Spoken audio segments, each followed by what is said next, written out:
আল্লাহ আমার রব, এই রবি আমার সব, দামে দামে তন মনে তারি অনুভব। তোমার দুনিয়াতে আমি যেদিকে তাকাই, অথই নিয়ামতে ডুবে আছি সবাই। পাক পাখালির গানে শুনি তসবিহ কালো রব, তসবিহ কালো রব। আল্লাহ আমার রব, এই রবি আমার সব। আসসালামু আলাইকুম প্রিয় দর্শক, আপনারা যারা দেশে আছেন প্রবাসে, সবাইকে জানাই মাহে রমজানের শুভেচ্ছা। শুরু হলো পবিত্র রমজান উপলক্ষে এনটিভি আয়োজিত এবং ফ্রুটিকা নিবেদিত লাইভ অনুষ্ঠান আপনার জিজ্ঞাসা। এই অনুষ্ঠানে আপনারা জীবন ঘনিষ্ঠ ইসলাম বিষয়ক বিভিন্ন প্রশ্ন করতে পারেন প্রাসঙ্গিক আলোচনার বিষয়েও। আমাদের আজকের প্রাসঙ্গিক আলোচনার বিষয় নিয়তের বিশুদ্ধতা। আপনাদের সাথে আছি আমি জয়নুল আবেদিন আজাদ।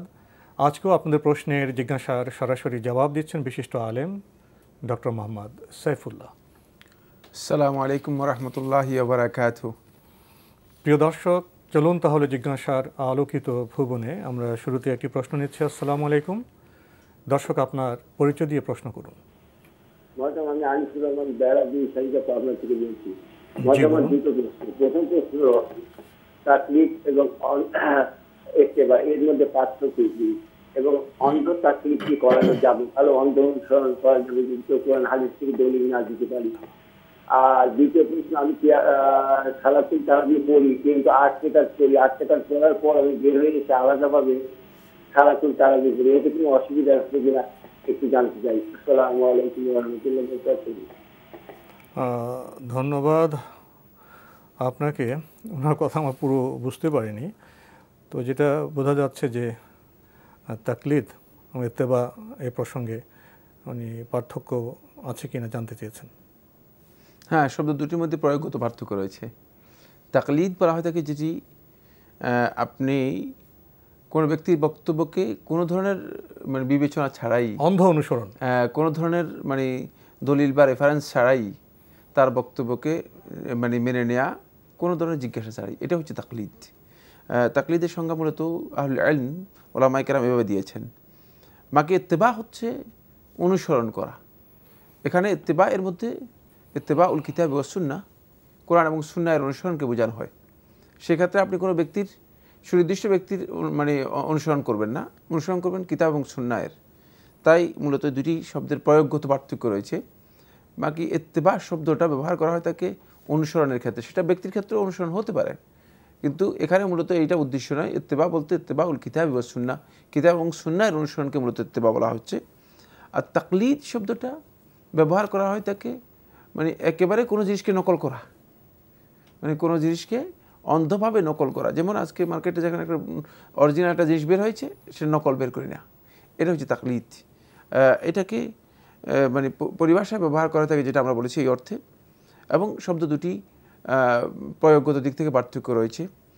একটি কথা এসেছে, সেটা হচ্ছে অন্ধ তাকলিদ, অন্ধ অনুসরণ। যেটা ইসলাম মূলত এটা হচ্ছে জ্ঞানের উপর নির্ভরশীল একটি দিন, ওহী নির্ভর একটি দিন, এবং পুরো দিনটা এর পরিচয় দেওয়া হয়েছে ইন্না হাযাল ইলমা দীনুন, যে ইলমটাই হচ্ছে মূলত দিন।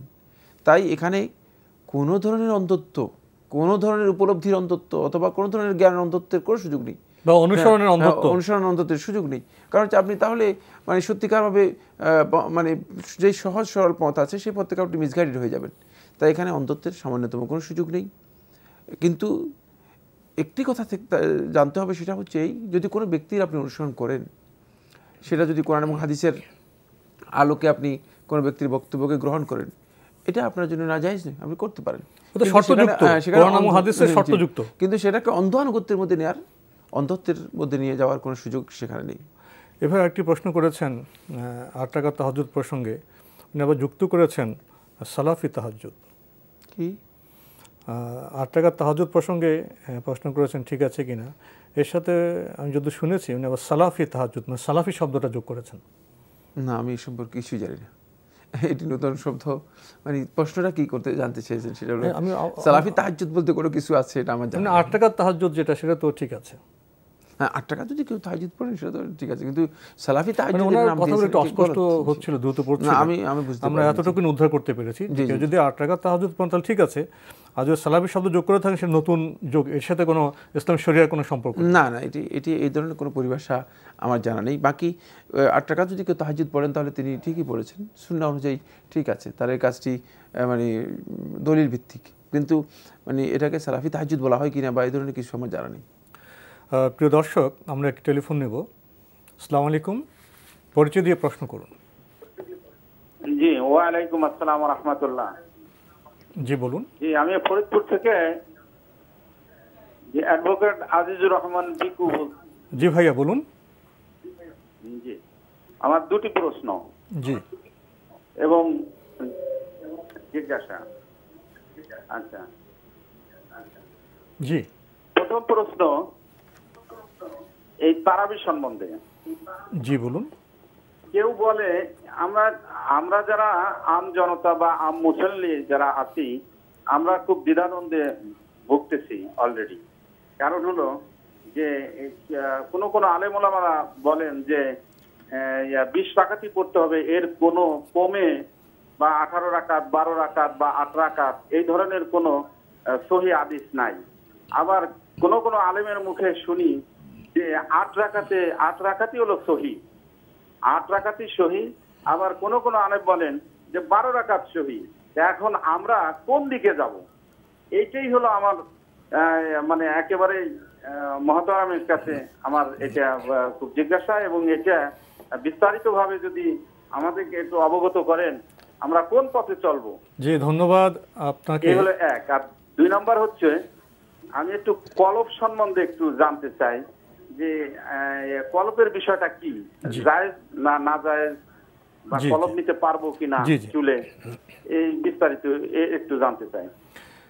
ধন্যবাদ আপনাকে। প্রথম যে প্রশ্নটা আপনি করেছেন, এটা আপনি যদি বলেন যে আম জনতা বা যারা দর্শক তারা তো একটু সমস্যায় আছেন, এবং এই সমস্যার কারণ হলো এই ধর্ম বিষয়ে যারা কথা বলেন, বিশেষ করে তারাবি নামাজ প্রসঙ্গে যারা কথা বলেন, তারা যদি এই সংক্রান্ত জ্ঞানকে সমন্বয় করে কোঅর্ডিনেশন করে কথা বলতেন তাহলে বোধহয় আপনারা সমস্যায় পড়তেন না। দুর্ভাগ্য হলো আমরা এক একজন এক এক পন্থী হয়ে বসি।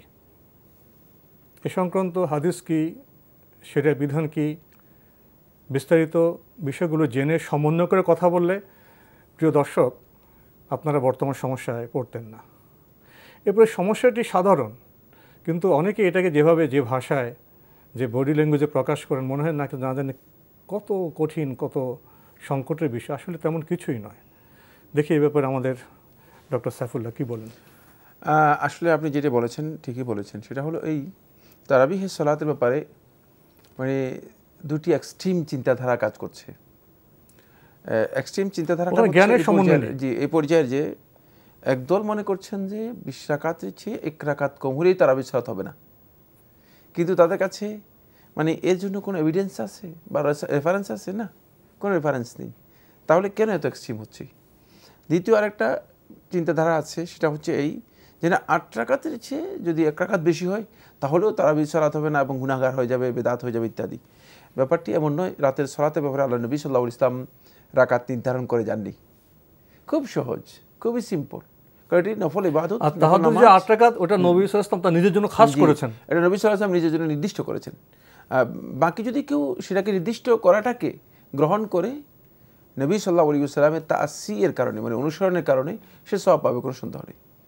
মানে এটাকে নবী সাল্লাল্লাহু আলাইহি ওয়াসাল্লাম উম্মতের জন্য নির্দেশনা হিসেবে দেন নাই। দিলে তাহলে অবশ্যই তার বক্তব্যের মাধ্যমে বিধান হিসেবে দিলে তার কোনো সমস্যা থাকবে না, মাধ্যমে আসতো এবং সুস্পষ্ট বক্তব্য থাকতো। এই ক্ষেত্রে যেহেতু নবী সাল্লাল্লাহু আলাইহি ওয়াসাল্লাম রাতের সালাতের ব্যাপারে একটাই নির্দেশনা দিয়ে গেছেন, সেটা হচ্ছে সলাতুল লাইলি মাসনা মাসনা, রাতের নামাজ 2 রাকাত 2 রাকাত করে পড়বে একেবারে সুবহ সাদেক উদিত হওয়া পর্যন্ত।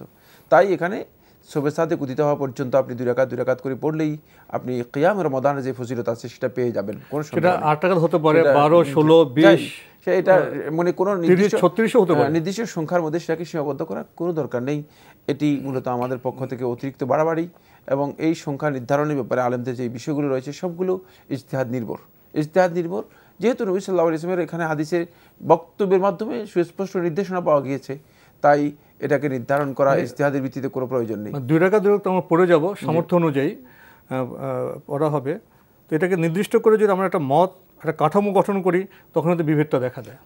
ও কারণেই মানে দুটি গ্রুপ তৈরি হয়, একটা মানে এই পক্ষ হয়ে গেছে, মনে হয় যেন এটা ইসলামের মধ্যে একটা দুটি পক্ষ তৈরি করেছে। কোনো দরকার নেই, কারণ নফল সালাতের ব্যাপারে পক্ষ মানে এই কাজ এই অবস্থান নেওয়া মুসলমানদের জন্য উচিত। কেউ আপনার সামর্থ্য অনুযায়ী কেউ যদি দীর্ঘ নামাজ পড়েন, রাসূল সাল্লাল্লাহু দীর্ঘ সময় নিয়ে তো 8 রাকাতই পড়েছেন, পাওনা ফুলে যেত। কেউ 8 রাকাত পড়তে পারেন, 12, 16, 20, 24, 30, 36 সামর্থ্য অনুযায়ী পড়তে পারেন। নবী সাল্লাল্লাহু আলাইহি ওয়াসাল্লামের 8 রাকাত যদি কেউ অনুসরণ করেন, যেহেতু নবী সাল্লাল্লাহু আলাইহি ইসলামের হাদিস দ্বারা প্রমাণিত হয়েছে, সেক্ষেত্রে তিনি অবশ্যই এর জন্য সওয়াব পাবেন। তবে এখানে তবে আছে, সেই তবেটা হচ্ছে এই নবী সাল্লাল্লাহু আলাইহি ওয়াসাল্লাম যে কোয়ালিটি মেনটেন করেছেন সেটা মেনটেন করতে হবে। এখন আপনি 8 রাকাত পড়লেন মানে 8 মিনিটে, আর নবী সাল্লাল্লাহু আলাইহি ওয়াসাল্লাম 8 রাকাত পড়েছেন মনে করেন 4 ঘন্টায়, তাহলে তো আপনি আর কোয়ালিটি মেনটেন করেননি। সেখানে আসলে মূল বিষয় আর রাতের নামাজে মূলত নবী সাল্লাল্লাহু আলাইহি ওয়াসাল্লামের নির্দেশনা হচ্ছে স্থিরভাবে অধিক তেলাওয়াতের মাধ্যমে, লম্বা কুনুতের মাধ্যমে নবী সাল্লাল্লাহু আলাইহি ওয়াসাল্লাম রাতের সালাত আদায় করতেন। আমাদের ভাই আরেকটি প্রশ্ন করেছেন কলব দেওয়ার ব্যাপারে। ইসলামে কলব দেওয়া হারাম বা নিষিদ্ধ বিষয় না, এটি জায়েজ রয়েছে। শুধুমাত্র এক্ষেত্রে আল্লাহ নবী সাল্লাল্লাহু আলাইহি ওয়াসাল্লাম আমরা হাদিসের মধ্যে দেখতে পেয়েছি, নবী সাল্লাল্লাহু আলাইহি ওয়াসাল্লাম মানে কালোকে পরিহার করতে মানে নির্দেশনা দিয়েছেন। তাই কালো পরিহার করা, বর্জন করা, এটা হচ্ছে নির্দেশনা নবী সাল্লাল্লাহু আলাইহি ওয়াসাল্লামের। বাকি কলব দেয়া ইসলামের মধ্যে জায়েজ রয়েছে। আপনি যদি মানে কালো ছাড়া অন্য যে কোনো কালার বা কালোর সাথে মিশ্রণ ঘটিয়ে কাছাকাছি কালার, মানে কালো ছাড়া যত মানে একেবারে শুধু মানে কালো যেটা রয়েছে সেটার ব্যাপারে আলেমদের দ্বিমত রয়েছে। ওলামায়ে কেরামের একদল ওলামায়ে কেরাম বলেছেন এটি মাকরুহ, কেউ কেউ মাকরুহ তাহরিমি বলেছেন, আবার কেউ কেউ বলেছেন না কালো ব্যবহার করা জায়েজ রয়েছে। এখানে মতবিরোধ রয়েছে। বিশুদ্ধ অভিমত হচ্ছে এটি মাকরুহ, অপছন্দনীয় কাজ। আমরা আরেকটি টেলিফোন নিচ্ছি। আসসালামু আলাইকুম। দর্শক আপনার পরিচয় দিয়ে প্রশ্ন করুন। আমি চিটাং থেকে মোহাম্মদ লোকমান বলছি। জি ভাইয়া বলুন। আমি জানতে চাচ্ছি ওই আমার আম্মার বয়স 95 থেকে 96 হবে, উনি নামাজ পড়ে না। আমি যদি আমার আম্মার নামাজ পড়ি কি হবে কি হবে না সেটা একটু আমি জানতে চাই। আপনার মায়ের কি উনি কি সজ্ঞানে আছেন? সজ্ঞানে আছে। উনি তো আমার আব্বু মারা গেছে আজকে থেকে 26 বছর হইতেছে। আব্বু মানে কি বলছে না বলছে আগে এগুলো সব সময় বলে, কিন্তু জ্ঞান সবগুলো ঠিক আছে। একটু খানে কম শুনে বেশি। জি, কানে একটু কম শুনে না, কানে কম শুনে। উনি নামাজ পড়ছেন না কেন? উনি হয় এখন মানে আমি নামাজ পড়তে পারি না। কি নামাজের সূরা কিরাত মনে নেই? নামাজের সূরা কিরাত মনে নেই? পুরো মনে আছে, মানে এটা বোঝা গেল যে উনি যে কোনো কারণে নামাজ পড়েন না। ধন্যবাদ আপনাকে। ওনার প্রশ্ন হলো ছেলে হিসেবে উনি মায়ের নামাজ পড়ে দিতে হবে? না, নামাজ মানে ইবাদত, যেটি আমরা মানে ব্যক্তির জন্য ইবাদত, ব্যক্তির শারীরিক ইবাদতের মধ্যে অন্তর্ভুক্ত। সুতরাং নামাজের মধ্যে কোনোভাবে নিয়াবা মানে একজনের পক্ষ থেকে আরেকজন আদায় করার কোনো সুযোগ ইসলামের মধ্যে নেই। তাই মাকে বুঝেই পড়াতে হবে। মায়ের সালাত যদি আপনি আদায় করার জন্য খুব আবেগী হন, এটা আপনার জন্য জায়েজ হবে না। বরং যদি আপনার সে বিষয়ে আগ্রহ থাকে তাহলে তাকে সালাত আদায়ের ব্যাপারে সহযোগিতা করুন। কীভাবে সহযোগিতা করবেন সেটা আপনার বিষয়। আপনি চেষ্টা করুন যে তাকে যে আপনি সালাত আদায় করেন, অথবা দাঁড়িয়ে থেকে সালাত আদায় করার জন্য সহযোগিতা করেন। তিনি সালাত যদি আদায় না করে থাকেন তাহলে তার এই মৃত্যু কুফরি মৃত্যু হবে, এবং তিনি চিরদিনের জন্য যে সমস্ত জাহান্নামী বিষয় রয়েছে সেই ক্ষেত্রে তিনি মানে জাহান্নামে মানে প্রবিষ্ট হবেন। তাই এই বিষয়গুলো তাকে সতর্ক করুন। মাকে নামাজের গুরুত্ব এবং ফলাফল বোঝাতে হবে। সালাতের যেহেতু তিনি মানে কথা বলতে পারেন, সব বুঝেন, যদি এমন হতো যে তার মানে বয়সের কারণে আগে নামাজ পড়তেন, জি, সেক্ষেত্রে তাকে এটা বোঝানোর জন্য চেষ্টা করুন। তিনি যদি বুঝতে পারেন হয়তো ইনশাআল্লাহ তাআলা আবার সালাত আদায়ে তিনি আগ্রহী হবেন, এবং তাকে সহযোগিতা করতে হবে। আপনাদের যেহেতু বয়স বেশি হয়ে গিয়েছে, মাকে সালাতের গুরুত্ব বোঝাতে হবে। সালাত কিন্তু ঈমান, যদি কেউ সালাত নষ্ট করে তাহলে সে ঈমান নষ্ট করলো। তাই আমি সালাত আদায় করলাম না তো না, আমি ঈমান থেকে খারিজ হয়ে গেলাম, বাইরে চলে গেলাম, এটা খেয়াল রাখতে হবে। সুতরাং এক্ষেত্রে সতর্ক করার বিষয় আছে, কারণ এই অবস্থায় তার মৃত্যু হলে তিনি কুফরি মৃত্যু হবে তার। সুতরাং এখানে সহযোগিতা করুন, এবং সালাত আদায়ের ব্যাপারে কিভাবে সরাসরি সহযোগিতা করা যায় সে চিন্তা করুন। আমরা একটি টেলিফোন নিচ্ছি। আসসালামু আলাইকুম। দর্শক আপনার পরিচয় দিয়ে প্রশ্ন করুন। আমি শামসুল আলম রাজশাহী থেকে বলছিলাম। জি বলুন। আমি ক্ষেত্র সম্বন্ধে একটু জানতে চাচ্ছি। জি তো ফিতরা হচ্ছে আপনার দ্রব্যের মধ্যে দিতে হবে না অর্থের মধ্যে দিতে হবে? কেউ কেউ বলছে না অর্থ দেওয়া যাবে না, জি খাদ্যদ্রব্য নাকি দিতে হবে। জি তা আমি যদি অর্থ দিতে, এটা কি হবে না? মানে ওর মূল্য আর কি। আপনার এই প্রশ্নটা আমরা পেয়েছি, আপনার কি আর কোনো প্রশ্ন আছে? হ্যাঁ, আর একটা প্রশ্ন হচ্ছে যে খতনে তারাবি যেটা, এটা কোন সাল থেকে, হিজরি কোন সাল থেকে শুরু হয়েছে? জি হ্যাঁ, ধন্যবাদ আপনাকে। ওনার প্রথম প্রশ্ন ফিতরা প্রসঙ্গে কেউ কেউ বলছেন যে অর্থ দিলে হবে না, দ্রব্য দিয়েই দিতে হবে। আসলে কোনটা সঠিক? এই মাসআলার মধ্যে আলাদা দ্বিমত আছে। একদল ওলামায়ে কেরাম বলেছেন যে মানে খাদ্যদ্রব্য দিতে হবে, আরেকদল ওলামায়ে কেরাম বলেছেন যে খাদ্যদ্রব্য যদি কেউ মানে দিতে না পারে, সে যদি এর বিনিময়ে মানে টাকা অথবা এর মূল্য যদি পরিশোধ করে, তাহলে তোর মানে ফিতরা বা সাদকাতুল ফিতর আদায় হয়ে যাবে। বাকি এই মাসালাটি দীর্ঘ আলোচনার বিষয় রয়েছে, কিন্তু সেক্ষেত্রে উত্তম কোনো সন্দেহ নেই, সুন্নাহ এবং উত্তম হচ্ছে খাদ্যদ্রব্যের মাধ্যমে আদায় করা, খাদ্যদ্রব্যের মাধ্যমে আদায় করা। এবং যদি কেউ খাদ্যদ্রব্য দিতে সক্ষম না হন এবং তিনি যদি এর মূল্য আদায় করে দেন, তাহলে আমরা মনে করে থাকি যে এর মাধ্যমে যেহেতু সাদকাতুল ফিতরের যে উদ্দেশ্য রয়েছে সেটা যেহেতু এর মাধ্যমে বাস্তবায়িত হয়েছে, কারণ সাদকাতুল ফিতর তো একটা মাকসেদ আছে, সেই মাকসেদটুকু হাদিসের মাধ্যমে সাব্যস্ত হয়েছে। সেটা হলো এই দিনে যারা ফকির মিসকিন আছে তাদেরকে মূলত মানে সমৃদ্ধ করা এবং তারা যাতে করে ঈদের যে আনন্দ রয়েছে, খুশি রয়েছে, এর মধ্যে অংশগ্রহণ করা। আর সেটা যেহেতু হাসিল হয়ে যায়, মানে আপনি টাকা দেওয়ার মাধ্যমে, মূল্য দেওয়ার মাধ্যমে হাসিল হয়ে যায়, এই জন্য আমরা মনে করে থাকি যে যদি কেউ টাকা দেন তাহলেও তার সেটি আদায় হয়ে যাবে। তবে উত্তম এবং সুন্নাহ তরিকা হচ্ছে যেটা, সেটা হলো তিনি খাদ্যদ্রব্যের মাধ্যমে আদায় করবেন। যেহেতু নবী সাল্লাল্লাহু আলাইহি ওয়াসাল্লাম মূলত মানে সেখানে টাকা বের করেছেন বা টাকা দিয়েছেন অথবা কোনো মুদ্রা দিয়েছেন, সেটি হাদিসের মাধ্যমে সাব্যস্ত হয়নি। আমাদের ভাই একটি প্রশ্ন করেছেন, তারাবি যে সালাত, এটা হিজরি কত সাল থেকে শুরু হয়? তারাবির সালাত তো নবী সাল্লাল্লাহু আলাইহি ওয়াসাল্লাম পড়েছেন, সহিহ বুখারী হাদিস দ্বারা সাব্যস্ত হয়েছে। সুতরাং কত সাল থেকে শুরু হয়েছে এই প্রশ্ন এখানে উচিত না, কারণ নবী সাল্লাল্লাহু আলাইহি ওয়াসাল্লাম তারাবির সালাত আদায় করেছেন মর্মে সহিহ বুখারী হাদিস দ্বারা সাব্যস্ত হয়েছে। এবং তার পরবর্তী সময় তারাবির সালাত মুসলমানদের মধ্যে প্রচলিত ছিল, মুসলমানরা আদায় করতেন, সালফে সালেহিন আদায় করতেন। কিন্তু তারাবির সালাতের মধ্যে নবী সাল্লাল্লাহু আলাইহি ওয়াসাল্লাম মানে এর ফরম্যাট জামাতের সাথে নবী সাল্লাল্লাহু আলাইহি ওয়াসাল্লাম আদায় করেছেন সাব্যস্ত হয়েছে। বাকি জামাতের সাথে নবী সাল্লাল্লাহু আলাইহি ওয়াসাল্লাম নিয়মিত কন্টিনিউ আদায় করেননি। কিন্তু ওমর খাত্তাব রাদিয়াল্লাহু তাআলা যখন দেখলেন যে লোকেরা নিয়মিত সালাত আদায় করে, কিন্তু সেখানে জামাতে আদায় করলে মানুষ মানে একটা সুশৃঙ্খলভাবে আদায় করতে পারে, এই জন্য ওমর খাত্তাব রাদিয়াল্লাহু তাআলা সেটাকে জামাতবদ্ধ করে দিলেন এবং সেটা ওমর খাত্তাব রাদিয়াল্লাহু সময় জামাতবদ্ধভাবে শুরু হয় থাকে তারাবিহের সালাত। তাই এটি সুন্নাহ দ্বারা সাব্যস্ত হয়েছে, সুন্নাতুল খুলাফায়ে রাশিদিন দ্বারা সাব্যস্ত হয়েছে।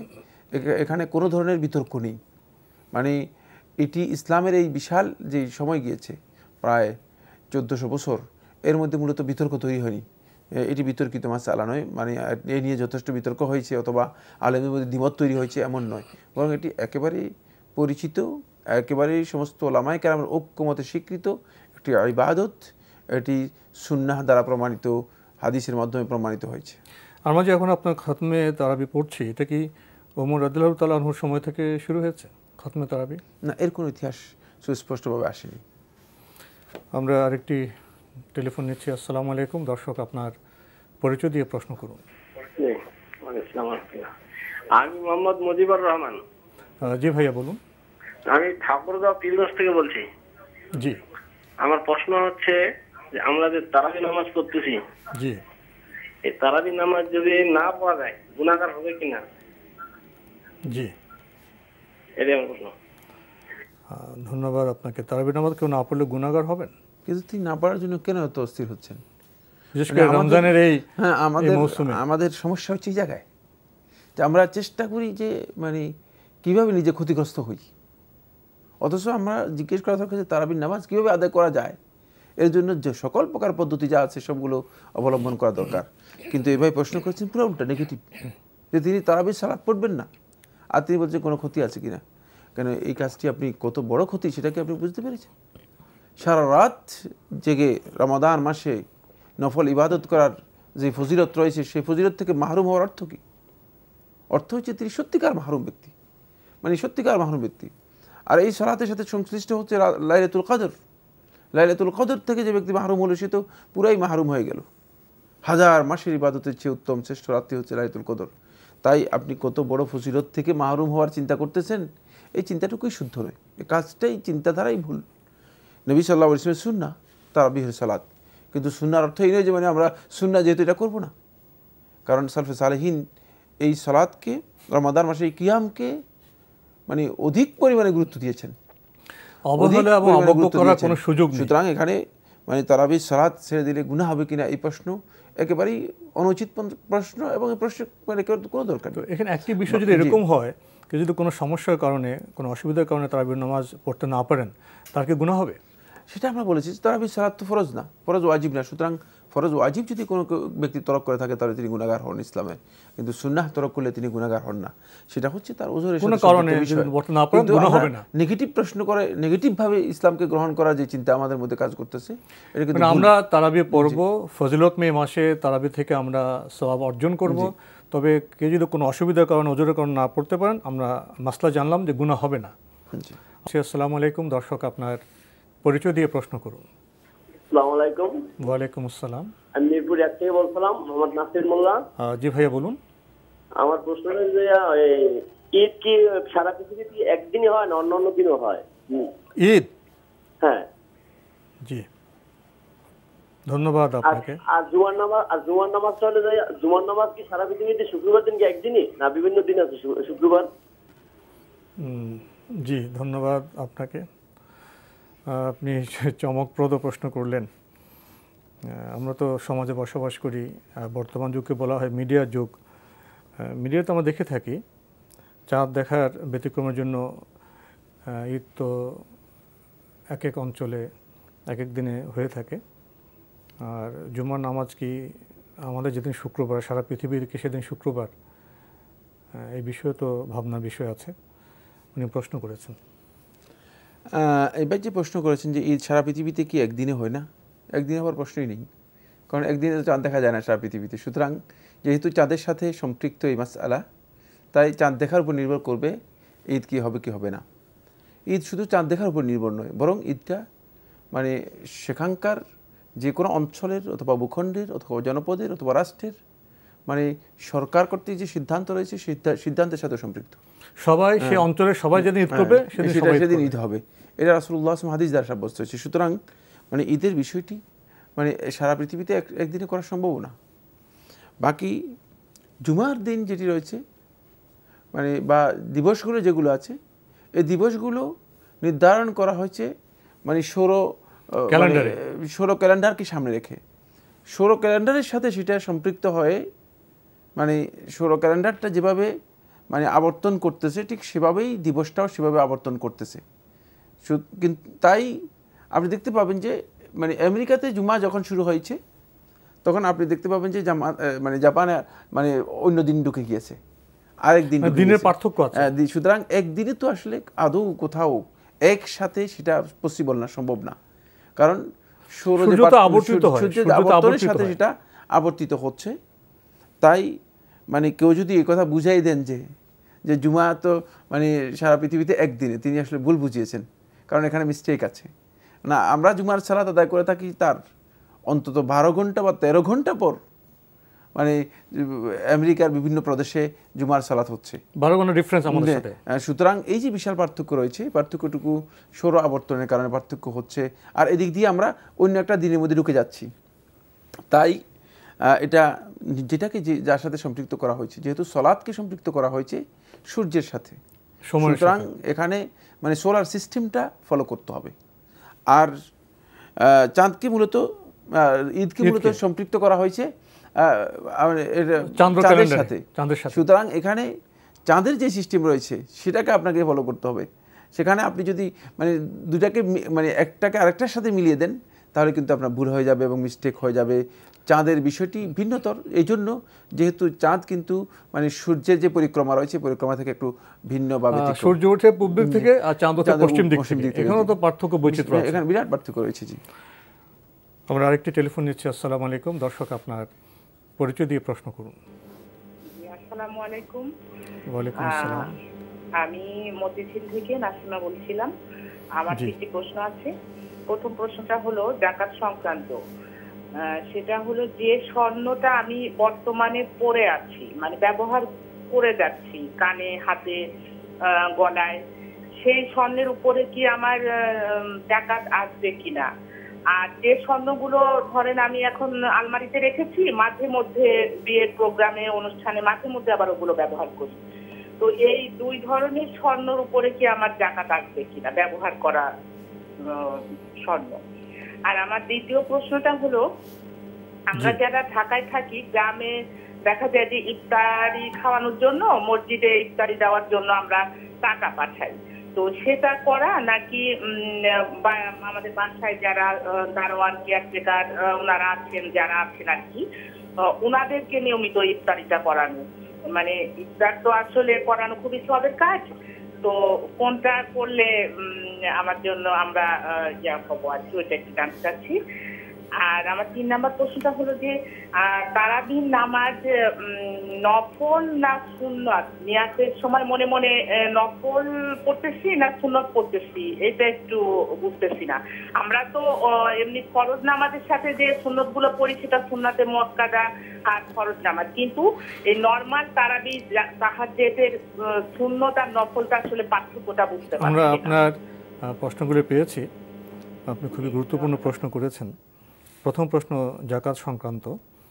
উনি জানতে চেয়েছেন আমরা দৈনন্দিন যে স্বর্ণর গহনা ব্যবহার করি এগুলোর উপর যাকাত হবে কি না, আর কিছু কিছু ভারী গহনা যেটা আমরা আলমারিতে রক্ষণ করি, মাঝে মাঝে পড়ি, সেটার যাকাত হবেন কি না। স্বর্ণালঙ্কারের জাকাতের বিষয়ে আলেমদের মধ্যে দ্বিমত আছে। একদল উলামায়ে কেরাম বলেছেন যে জাকাত দিতে হবে, আবার আরেকদল উলামায়ে কেরাম বলেছেন জাকাত দিতে হবে না। যে সমস্ত অলঙ্কার ব্যবহার করছেন বা ব্যবহারের জন্য রেখেছেন সেগুলোর বিশুদ্ধ বক্তব্য হচ্ছে জাকাত দিতে হবে না। সুতরাং আপনি যেভাবে বলেছেন সেভাবে যে স্বর্ণ আপনার কাছে অলঙ্কার হিসেবে আছে, যেহেতু এটা স্বর্ণ না অলঙ্কার হিসেবে আছে, সে অলঙ্কার ব্যবহারের জন্য আপনি রেখেছেন, তাহলে সেক্ষেত্রে আপনার জাকাত না দিলেও চলবে, যেহেতু এই বক্তব্যটি শক্তিশালী আল্লাহ নবী সাল্লাল্লাহু আলাইহি ওয়াসাল্লাম সাহাবীদের আমল এবং বক্তব্যের মাধ্যমে এটি প্রমাণিত হয়েছে। উনি আরেকটি প্রশ্ন করেছেন ইফতার প্রসঙ্গে। উনি জেনেছেন যে কাউকে ইফতার করানো এটা খুব সওয়াবের কাজ। তো 2টি প্রেক্ষাপট, একটি গ্রামের টাকা পাঠিয়ে ইফতার করানো, একটা বাড়ির যে দারোয়ান বা কেয়ারটেকার আছে তাদের ইফতার করানো, তো কোনটা ঠিক হবে? 2টা কাজই মানে ভালো কাজ এবং 2টাই ঠিক কাজ, মানে প্রয়োজন অনুযায়ী। সুতরাং আপনি যথাসম্ভব চেষ্টা করেন 2টার মধ্যে কম্বিনেশন করার জন্য, সমন্বয় করার জন্য, এবং সমন্বয় করতে গিয়ে আপনি যারা দারওয়ান আছে বা মানে যারা আশেপাশে আছে তাদেরকেও ইফতারের ব্যবস্থা করুন, অসুবিধা কিসের। আর মসজিদেও দেওয়ার ব্যবস্থা করুন, সামর্থ্য অনুযায়ী ব্যবস্থা করতে পারেন। কারণ আপনি বলেছেন যে এটি অত্যন্ত রমাদান মাসে যে সমস্ত ফজিলতের কাজ আছে তার মধ্যে মানে গুরুত্বপূর্ণ ফজিলতের কাজ হচ্ছে এটি। রমাদান মাসের সিয়াম পালন না করেও সিয়ামের সবটুকু আপনি পেয়ে যাবেন অতিরিক্ত, তাহলে এই কাজটি কে করবে না? সুতরাং ইফতার করানোর কাজটি অত্যন্ত ফজিলতের কাজ। চেষ্টা করুন যথাসম্ভব আপনি 2টাকেই করতে, মানে সমন্বয় করতেছি।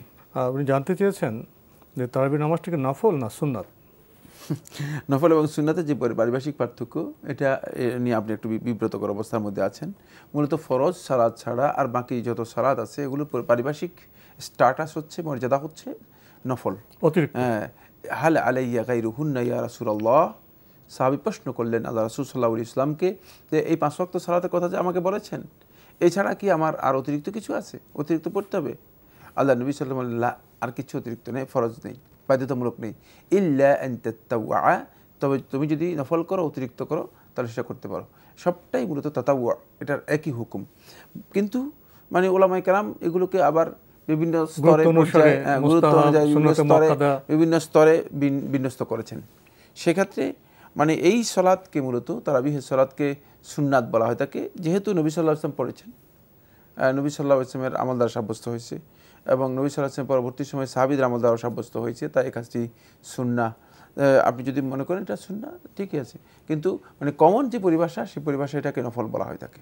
তাহলে নামাজে মনে মনে যখন ইরাদা করবেন তখন কি নফলও ইরাদা হলো হবে, সুন্নত ইরাদা হলো হবে? একই কথাই, জি, একই কথাই।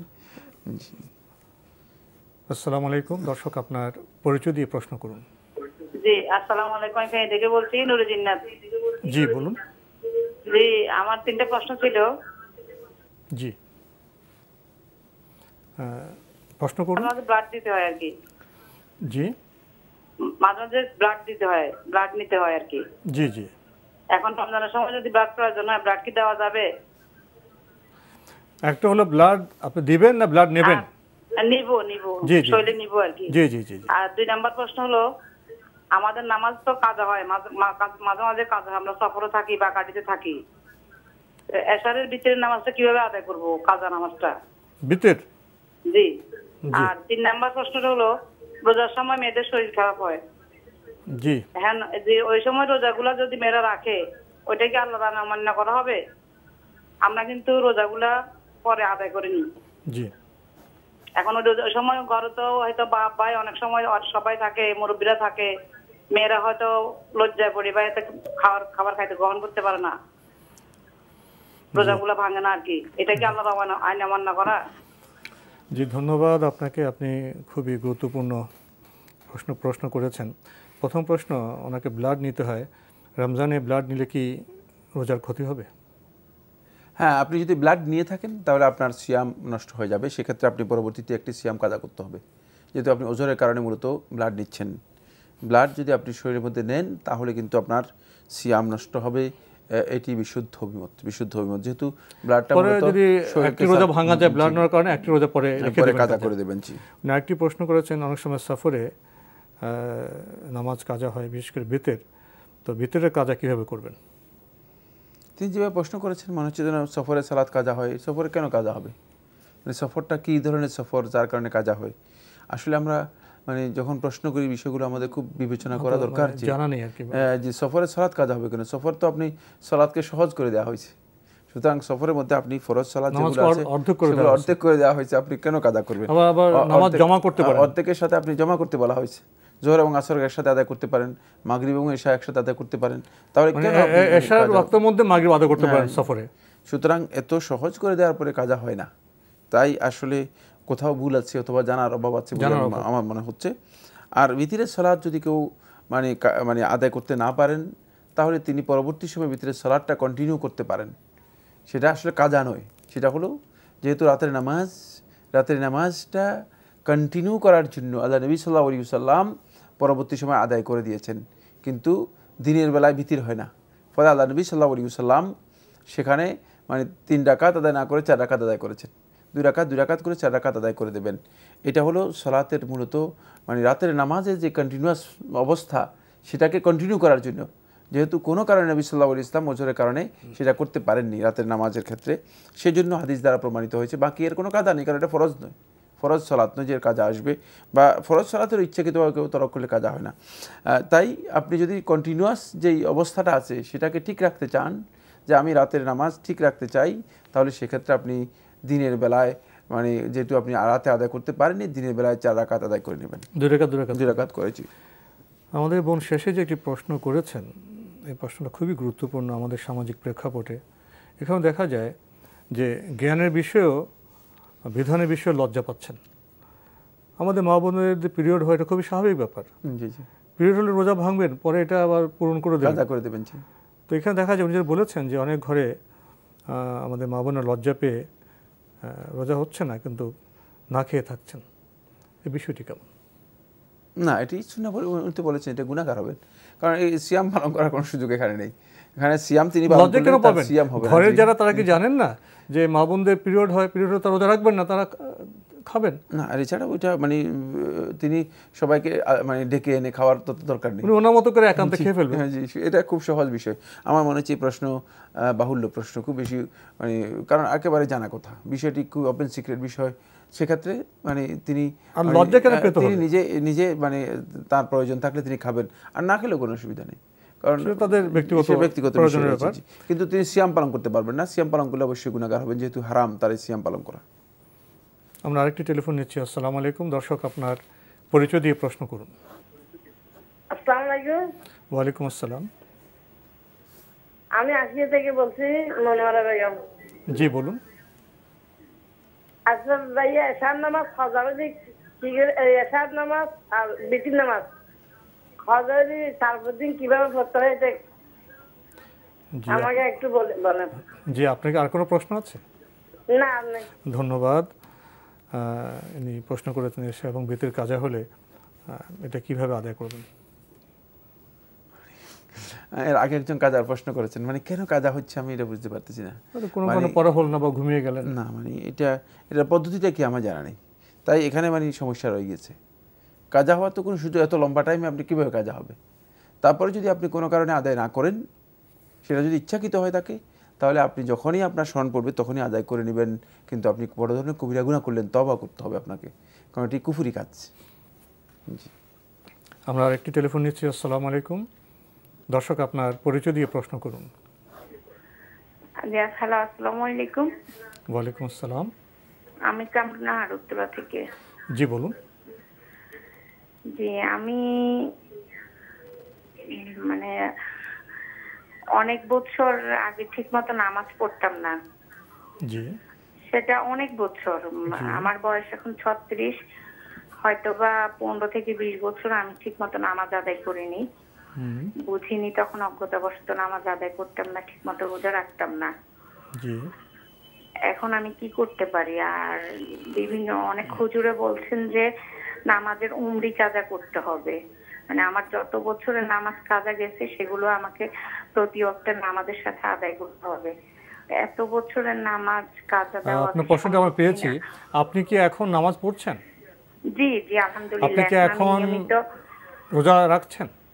জি, আলহামদুলিল্লাহ। আমরা আপনার প্রশ্নটি পরিপূর্ণভাবে পেয়েছি। উনি প্রায় 20 বছর নামাজ বুঝতেন না, এখন উপলব্ধি করেছেন, নামাজ পড়ছেন, রোজা রাখছেন। কেউ কেউ বলছেন সব হিসেব করে যোগ করে উমরি কাজা করতে হবে। আসলে বিষয়টি কেমন? না, নামাজ রোজা যেগুলো আপনি ইচ্ছাকৃতভাবে আদায় করেননি, না জানার কারণে অথবা অলসতার কারণে, সেগুলোর জন্য আল্লাহ রাব্বুল আলামিনের কাছে অত্যন্ত বিনয়ের সাথে এবং অনুতাপের সাথে আল্লাহ সুবহানাহু ওয়া তাআলার কাছে আপনি তওবা করবেন। আল্লাহ সুবহানাহু ওয়া তাআলা আপনার এই তওবা কবুল করবেন যদি আপনি সত্যিকারভাবে মানে অপরাধ বোধটুকু আপনার মধ্যে জাগ্রত করে অনুতপ্ত হয়ে আপনি আল্লাহ রাব্বুল আলামিনের কাছে তওবা করেন। আল্লাহ সুবহানাহু ওয়া তাআলা আপনার তওবা কবুল করবেন। বাকি এখন থেকে আপনি সালাত, সিয়াম যা আছে ফরজ, সেগুলো নিয়মিত কন্টিনিউ আদায় করবেন। আরেকটি কাজ আপনি করবেন, সেটা হচ্ছে বেশি বেশি নফল সালাত অথবা সিয়াম আদায় করার জন্য চেষ্টা করবেন। যেহেতু আপনার ঘাটতি আছে, এই ঘাটতিটুকু পূরণের জন্য আপনি আল্লাহ রাব্বুল আলামিনের কাছে হয়তো মানে পূরণ করতে হবে। হিসাব করে কি উমরি কাজা করবেন? না, মানে সেটি মানে আপনি শুধুমাত্র বেশি বেশি নফল আদায় করবেন, নফল সিয়াম, নফল সালাত আদায় করবেন। বাকি হিসাব করে যে উমরি কাজার কথা বলেছেন, এটি ইসলামী শরিয়া অনুযায়ী শুদ্ধ নয়। আমাদের আজকের প্রাসঙ্গিক আলোচনার বিষয় ছিল নিয়তের বিশুদ্ধতা। একটি জটিল বিষয় নিয়তের বিশুদ্ধতা। আমাদেরকে এই বিষয় সম্পর্কে সতর্ক হতে হবে। কারণ হলো আল্লাহ সুবহানাহু ওয়া তাআলা বান্দার কাছ থেকে যে জিনিসটুকু দেখেন, সেটা হলো বান্দার নিয়তকে দেখেন। সুতরাং আল্লাহ রাব্বুল আলামিনের দৃষ্টি শুধুমাত্র নিয়তের দিকে। ইন্নাল্লাহা লা ইয়ানজুরু ইলা আমালিকুম, সব ইবাদতের ভিত্তি হলো নিয়ত, ইলা সুওয়ারিকুম ওয়া আজসামিকুম, যে আল্লাহ রাব্বুল ওয়ালাকিন ইয়ানজুরু ইলা কুলুবিকুম, যে আল্লাহ সুবহানাহু ওয়া তাআলা তোমাদের যেই ছবি চেহারা, তোমাদের যে সাজসজ্জা, তোমাদের যে দেহ, এগুলোর দিকে তাকাবেন না, আল্লাহ রাব্বুল আলামিন তোমাদের অন্তরের দিকে তাকাবেন। তাই মাহাত্তাতু নাযরিল্লাহি সুবহানাহু ওয়া তাআলা মিনাল আবদ, আল্লাহ রাব্বুল আলামিনের দৃষ্টি বান্দার কাছে শুধুমাত্র তার নিয়তের দিকে হয়ে থাকে। তাই নিয়তটার বিশুদ্ধতার বিষয়টি অত্যন্ত গুরুত্বপূর্ণ। দ্বিতীয় যে পয়েন্টটি, সেটা হলো এই প্রত্যেকটি বান্দা কিয়ামতের দিন তার যে আমলগুলো আল্লাহ রাব্বুল আলামিনের কাছে পাবে, সেগুলোর ভিত্তি হবে তার নিয়ত। নবী সাল্লাল্লাহু আলাইহি ওয়াসাল্লাম বলেছেন, ইন্নাকুম তুবআসুনা ইয়াওমাল কিয়ামাতি আলা নিয়াতিকুম, যে তোমাদেরকে কিয়ামতের দিন উত্থিত করা হবে, পুনরুত্থান দেওয়া হবে আলা নিয়াতিকুম, তোমাদের নিয়তের উপর। তাই এই পয়েন্টটি অত্যন্ত গুরুত্বপূর্ণ। সেটা হলো নিয়তের বিশুদ্ধতা। নিয়তের বিশুদ্ধতা বিষয়টি দুভাগে বিভক্ত। একটা হলো মানে নিয়ত কাজ করার আগে নিয়তকে পরিশুদ্ধ করে নেওয়া, এটাকে ইসলামী শরীয়তের পরিভাষায় বলা হয় থাকে সিদকুন নিয়া, নিয়তের ক্ষেত্রে সত্যবাদিতা। মানে আপনি সত্যিকার অর্থে যে উদ্দেশ্যে কাজটা করছেন, সেখানে আপনি সত্যবাদী কিনা, নাকি আপনার মধ্যে কোনো ধরনের মানে কপটতা, কোনো ধরনের কৃত্রিমতা, কোনো ধরনের লৌকিকতা, কোনো ধরনের অন্য ইচ্ছা আপনার মধ্যে কাজ করছে। এটা হচ্ছে কাবলাল আমল, কাজ করার আগে নিয়তকে। আমরা একটা ফোন নিয়ে আপনার কাছে ফিরে আসছি। আসসালামু আলাইকুম। দর্শক, আপনার পরিচয় দিয়ে প্রশ্ন করুন। জি, আসসালামু আলাইকুম। ওয়ালাইকুম আসসালাম। আমি মিজানুর রহমান পাবনা থেকে বলছিলাম। জি ভাইয়া বলুন। জি, আমার কয়েকটা প্রশ্ন আছে। জি। প্রথম প্রশ্নটা হলো, মেয়েদের আপনার জুম্মার নামাজ মসজিদে গিয়ে পড়া যাবে কিনা? যেমন আমার এলাকায় একটা মসজিদে জুম্মার নামাজ মেয়েরা গিয়ে আদায় করে, কিন্তু অন্যান্য মসজিদে এরকম কোনো ব্যবস্থা নাই। আপনার দ্বিতীয় প্রশ্ন? দ্বিতীয় প্রশ্নটা হলো, রোজা থাকা অবস্থায় অনেক সময় জার্নি করার প্রয়োজন হয়, সেক্ষেত্রে জার্নির সময় যদি বমি হয় আর কি, তো সে রোজা হবে কিনা, রোজা ভঙ্গ হবে কিনা? জি। তৃতীয় প্রশ্ন? তৃতীয় প্রশ্নটা হলো, স্বামী স্ত্রী যে আমরা মিলিত হয়ে আছি, এরপরে আসলে কতক্ষণ পর গোসল, এরকম কোন সময়সীমা আছে কিনা? যে আপনার প্রশ্ন পেয়েছি, ধন্যবাদ আপনাকে। প্রথম প্রশ্ন, মেয়েদের জুমা নামাজ প্রসঙ্গে, মেয়েদের জুমা নামাজ পড়াটা কতটা গুরুত্বপূর্ণ মসজিদে গিয়ে? উনি বলেছেন ওনাদের এলাকায় একটি মসজিদে ব্যবস্থাপনা আছে, অন্য মসজিদে নেই। এ বিষয়ে কি বলবেন? মেয়েরা মসজিদে গিয়ে জুমার সালাত আদায় করা তাদের জন্য জায়েজ, আদায় করতে পারেন, কিন্তু ব্যবস্থা থাকতে হবে। ব্যবস্থা যদি থাকে তাহলে সেখানে গিয়ে তারা জুমার সালাত আদায় করতে পারবেন। আর জুমার সালাত আদায় করার সাথে মূলত মৌলিক কিছু বিষয় জড়িত আছে। সেটা হলো জুমার সালাত কিন্তু শুধু সালাত না, এর সাথে মানে মুসলমানদের জন্য, মুসলিম উম্মার জন্য দোয়া রয়েছে। এর সাথে আরেকটি গুরুত্বপূর্ণ বিষয়, সেটা হলো একটা খুতবা রয়েছে, হেদায়েত রয়েছে। সুতরাং যদি তারা মসজিদে অংশগ্রহণ করেন, মসজিদে যান, তাহলে কিন্তু তারা সেখান থেকে আলোকিত হতে পারবেন এবং উপকৃত হতে পারবেন। তাই এই কাজটি যদি মেয়েরা মসজিদে গিয়ে সালাত জামাতে আদায় করে থাকেন, তাহলে এর মাধ্যমে লাভ করতে পারবেন। সুতরাং এটা করাটা তাদের জন্য ভালো, যদি করতে পারেন ভালো। কিন্তু যেখানে ব্যবস্থা নেই সেখানে তো আর তিনি পারলেন না, সেই ব্যবস্থা যেখানে আছে সেখানে গিয়েই সালাত আদায় করতে হবে। তাহলে ব্যবস্থাপনা করাটা একটা গুরুত্বপূর্ণ বিষয়। আমি মনে করি যে মসজিদ কর্তৃপক্ষের ওয়াজিব হচ্ছে মানে এ ধরনের ব্যবস্থা থাকা। কারণ হলো জুমার সালাত, ফরজ সালাতগুলো যদি তারা জামাতে অংশগ্রহণ করতে চায়, তাহলে কীভাবে আদায় করবে যদি ব্যবস্থা না থাকে? থাকতে হবে, এই জন্য ব্যবস্থা থাকতে হবে। জি। আমাদের ভাই আরেকটি প্রশ্ন করেছেন, রোজা রাখা অবস্থায় সফরে গেলে যদি বমি হয়ে যায়, তো সেখানে রোজার কী অবস্থা হবে? না, সিয়াম নষ্ট হবে না। যদি তার মানে গাড়ির কারণে অনিচ্ছাকৃতভাবে বমি হয়ে থাকে, তাহলে তার সিয়াম নষ্ট হবে না, তিনি সিয়াম কন্টিনিউ করবেন, এর জন্য তার কিছুই করতে হবে না। উনি আরেকটি প্রশ্ন করেছেন, ফরজ গোসলের ব্যাপার কি কোনো সময়ের অবস্থা আছে? না, সময়সীমা নির্ধারিত নেই। তবে নবী সাল্লাল্লাহু আলাইহি ওয়াসাল্লামের আমল এবং সালফে সালিহিন আমল দ্বারা যে যত দ্রুত সম্ভব সেটি মানে করাটাই হচ্ছে সুন্নাহ। এটাই গুরুত্বপূর্ণ, যত দ্রুত সম্ভব জি ফরজ গোসল আদায় করা। জি। আমরা আরেকটি টেলিফোন নিচ্ছি। আসসালামু আলাইকুম। দর্শক, আপনার পরিচয় দিয়ে প্রশ্ন করুন। আসসালামু আলাইকুম। ওয়ালাইকুম আসসালাম। আমি চিরং থেকে বলছি। জি বলুন। মাহবুব হোসেন। আমার বাসার দুই পাশে দুটা মসজিদ আছে। এক পাশের মসজিদে 1 মিনিট আগে আযান দেয়, আর এক পাশের মসজিদে 1 মিনিট পরে আযান দেয়। এখন আমি আযানের উত্তর কোনটা দিব?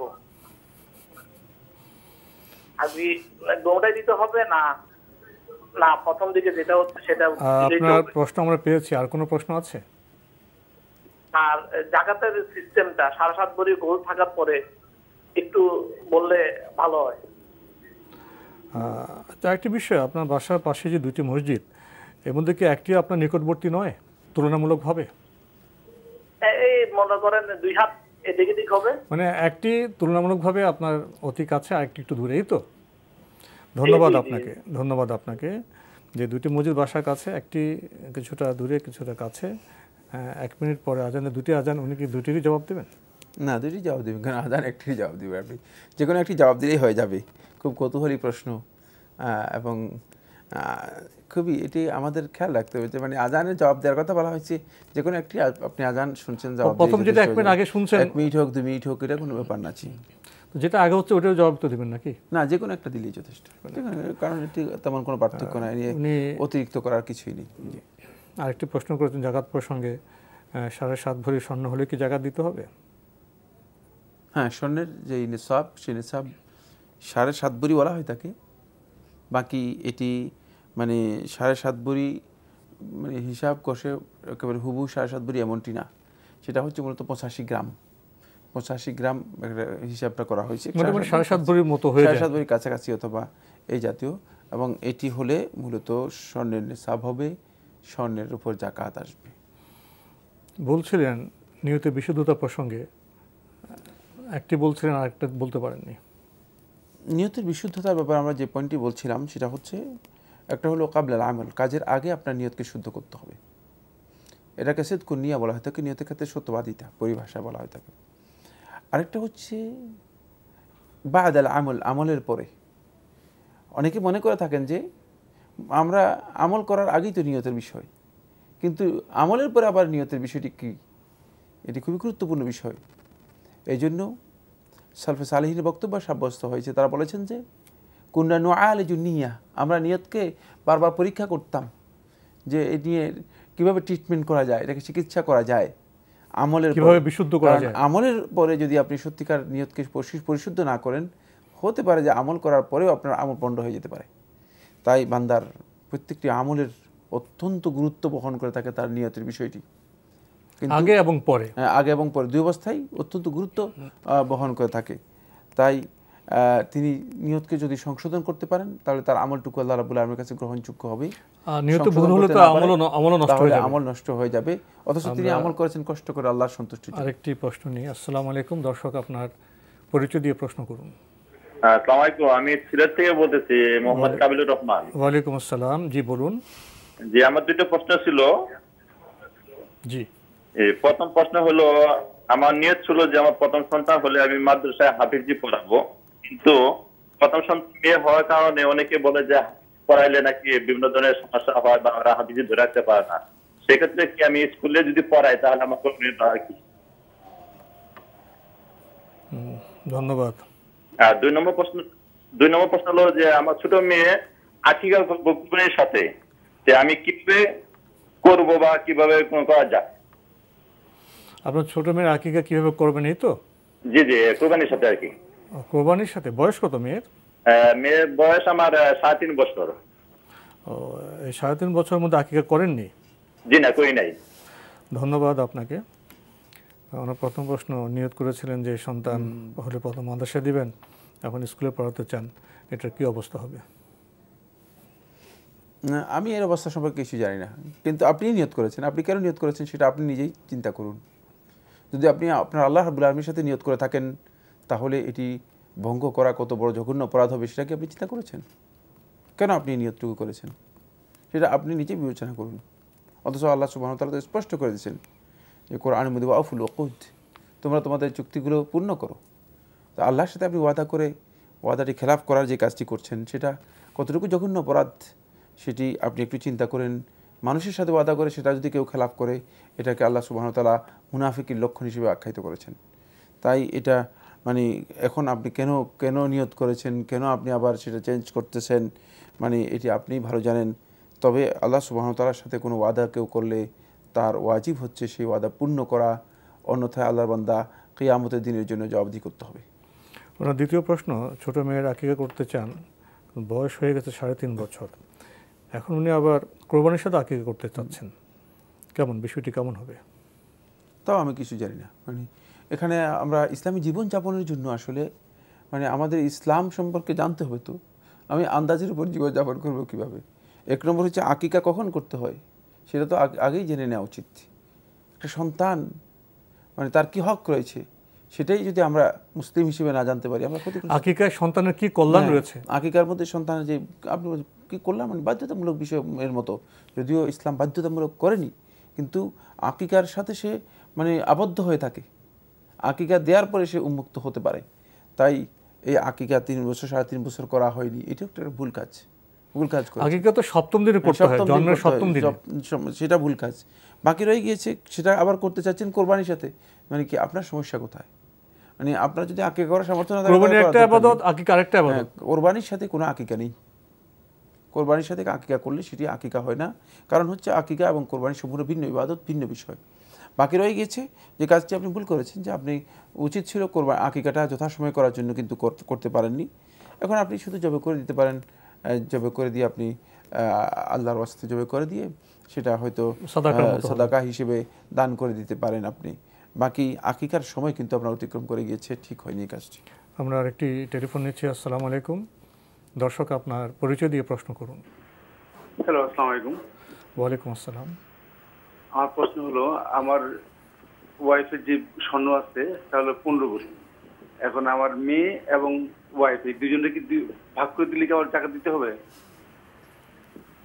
ধন্যবাদ আপনাকে। প্রশ্ন তো পেয়েছেন। প্রশ্ন পেয়েছি, এই প্রশ্ন সম্পর্কে আপনি বলুন, মানে কেন ভাগ করে দিচ্ছেন? অনেকে আমরা মনে করি জাকাত দিলে বোধহয় সম্পদ কমে যাবে, ক্ষতিগ্রস্ত। শুধু ইসলাম তো আমাদের শিখিয়েছে জাকাত দিলে স্বর্ণ কমবে না, বরং বাড়তে পারে। আর কাকে আপনি ধোঁকা দিচ্ছেন? আল্লাহ রাব্বুল ধোঁকা দিতে পারবেন। 15 হলে জাকাত দিতে হবে, এজন্য আমি একটা কৌশল নিয়ে মেয়েকে ভাগ করে দিলাম। এটা মূলত আসলে ইবাদতের তো যে চেতনা, সেটা তো নেই বোধহয়। আমার মনে হচ্ছে না এই ভুল কাজটি আপনি করবেন। মানে জাকাত ফাঁকি দেওয়ার জন্য অথবা আল্লাহ সুবহানাহু ওয়া তাআলাকে ফাঁকি দেওয়ার জন্য এই কাজটি ইমানদার ব্যক্তিগণ করতে পারেন না। এমনি যদি আপনি বন্টন করে দেন তাহলে জাকাত আসবে না, ঠিকই বলেছেন। যদি আপনি স্বাভাবিকভাবে কোনো ধরনের প্রয়োজনে ইন্টেনশন ছাড়া, মানে যে ইন্টেনশনের কথা এখানে উল্লেখ করেছেন সেটা ছাড়া যদি আপনি বন্টন করে দেন তাহলে জাকাত আসবে না। কিন্তু কেন এই ইন্টেনশন? আরেকটি বিষয় তো এরকম আছে, আল্লাহ রাব্বুল আলামিন তো আপনাকে দিয়েছেন, সুতরাং কেন আপনি আল্লাহ রাব্বুল আলামিনকে ফাঁকি দেওয়ার জন্য চিন্তা করছেন? এই কাজটি আমাদের ভুল, আমরা ভুল কাজ করছি। কারণ জাকাত দিলে আপনি মনে করেন আপনার ক্ষতি হবে না, বরং আল্লাহ নবী সাল্লাল্লাহু আলাইহি ওয়াসাল্লাম যে বিষয়টি কসম করে বলেছেন যে সাদাকাত এবং জাকাত মানুষের সম্পদ থেকে মোটেও কমায় না। সুতরাং এটাকে বিশ্বাস করুন। এটা বিশ্বাস করলে আমাদের সত্যিকার ফায়দা হবে। আমরা এই বিশ্বাসটুকু আমাদের না থাকার কারণে মূলত আমরা জাকাত না দিয়ে আমরা কীভাবে মানে সেখানে কলা কৌশল করা যায়, বুদ্ধি করা যায়, বুদ্ধি খাটিয়ে জাকাত না দেওয়ার পলিসি করি, এটা শুদ্ধ নয়। কারণ কার সাথে করছেন? এটা আমার সাথে করলে পারবেন, যেহেতু আমি কিছুই জানি না।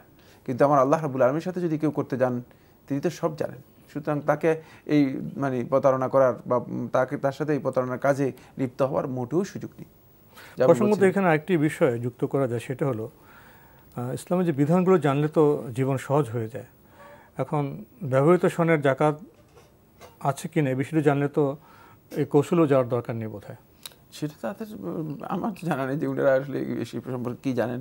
মানে প্রত্যেকটা বিষয় সম্পর্কে জেনে নিতে হবে আমাদেরকে। আমরা মানে ইসলামের বিধান পরিপালন করতে হলে অবশ্যই ইসলামের বিধান সম্পর্কে জ্ঞান নিয়ে তারপরে সেটি পরিপালন করতে হবে। মানে আলমদের তো একটি মত আছে যে ব্যবহৃত স্বর্ণের উপর জাকাত হয় না। উনি কি স্বর্ণের কথা বলছেন সেটা আমি জানি না। উনি বলছেন 15 ভরি স্বর্ণ আছে, কিন্তু সেই স্বর্ণ কি করে ব্যবহার মানে আমরা অতিরিক্ত প্রশ্নের উত্তর এখানে এই জন্য দিই না, কারণ অতিরিক্ত কথার মাধ্যমে মানে মূল পয়েন্ট থেকে আমরা বাইরে চলে যাই। মূল পয়েন্ট যেটা চেয়েছেন সেটা হচ্ছে যে আদৌ এই কাজ করতে পারবেন কিনা, না এই কাজ না করাটাই উত্তম। আমরা একটি টেলিফোন নিচ্ছি। আসসালামু আলাইকুম। দর্শক, আপনার পরিচয় দিয়ে প্রশ্ন করুন। জি, পরিচয় দিয়ে প্রশ্ন করুন।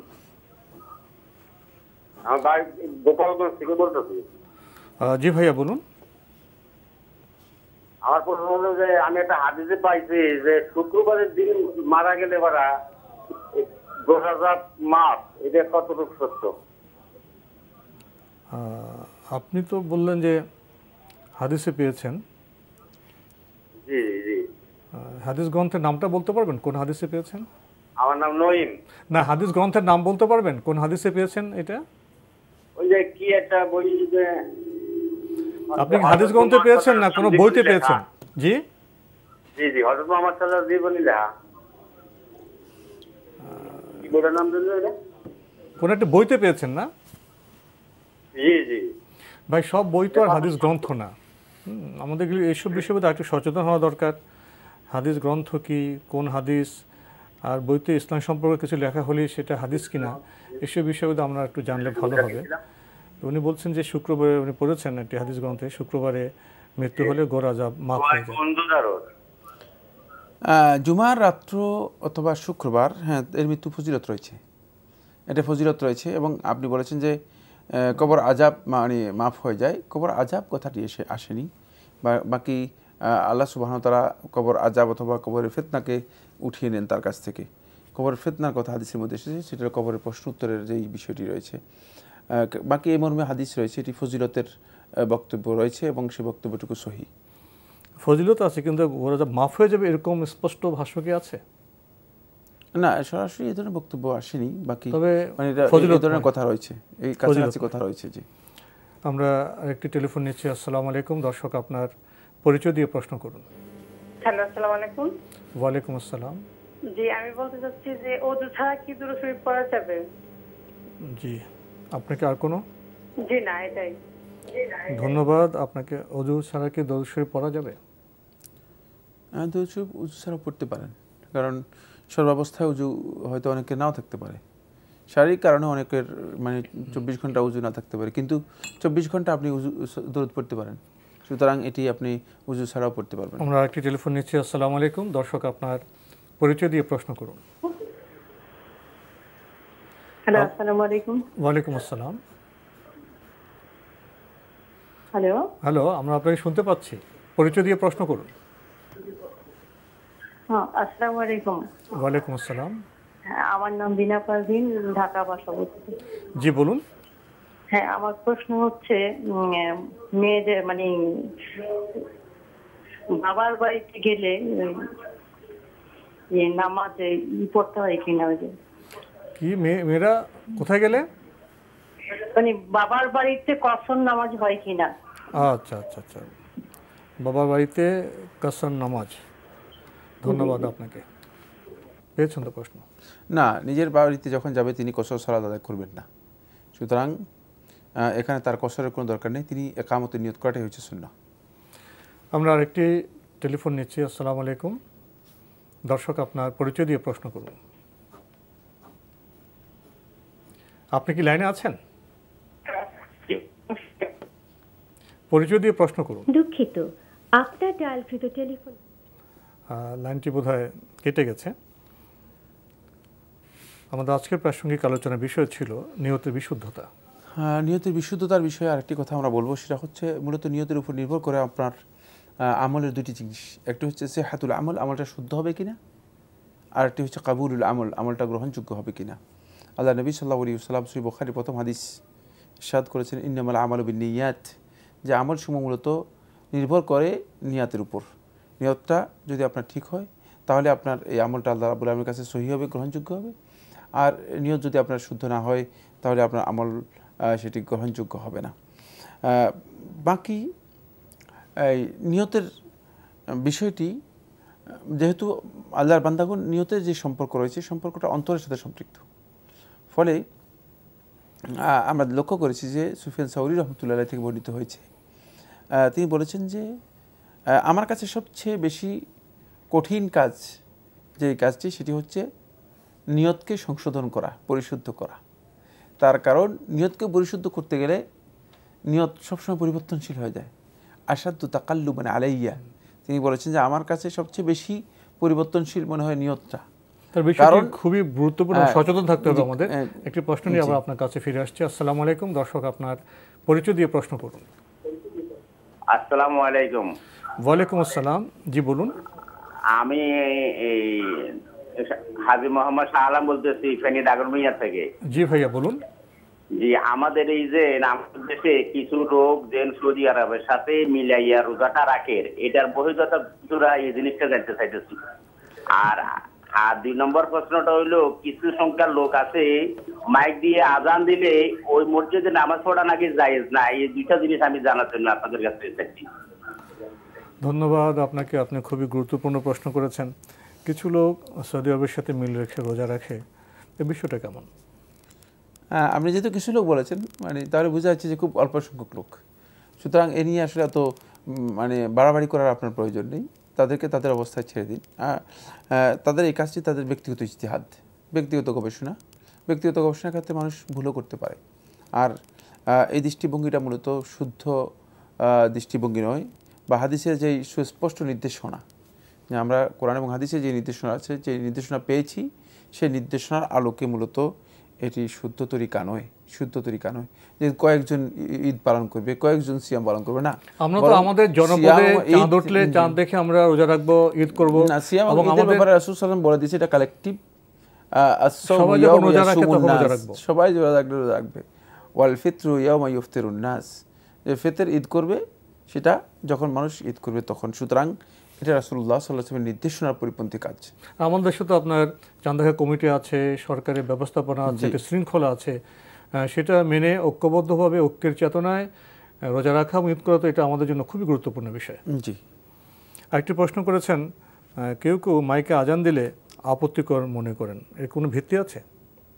না, মাইকে আজান দিলে আপত্তিকর মনে করেন, অথচ মাইকে ওয়াজ করতেছেন, মাইকে সবিনা খতম করতেছেন, তাহলে কেন শুধু আজানটার ক্ষেত্রে আপনি এত আপত্তির কারণটা কি? এই কাজটি মূলত শুদ্ধ নয়, এটি একেবারে ভুল চিন্তাধারা। তো আজকে আমাদের এখানে শেষ করতে হচ্ছে। আপনাকে অনেক ধন্যবাদ। আপনাকে অশেষ ধন্যবাদ। প্রিয় দর্শক, আবার দেখা হবে ইনশাল্লাহ আগামীকাল একই সময়ে। দর্শক, আমাদের এই অনুষ্ঠান আপনারা এনটিভি অনলাইনেও দেখতে পারবেন। ভিজিট করুন www.ntvbd.com। দর্শক, আপনারা সবাই নিরাপদে থাকুন, থাকুন শান্তিতে। আসসালামু আলাইকুম। আল্লাহ আমার রব, এই রবি আমার সব, দামে দামে তুন মনে তারি অনুভব। আল্লাহ আমার রব, এই রবি আমার সব।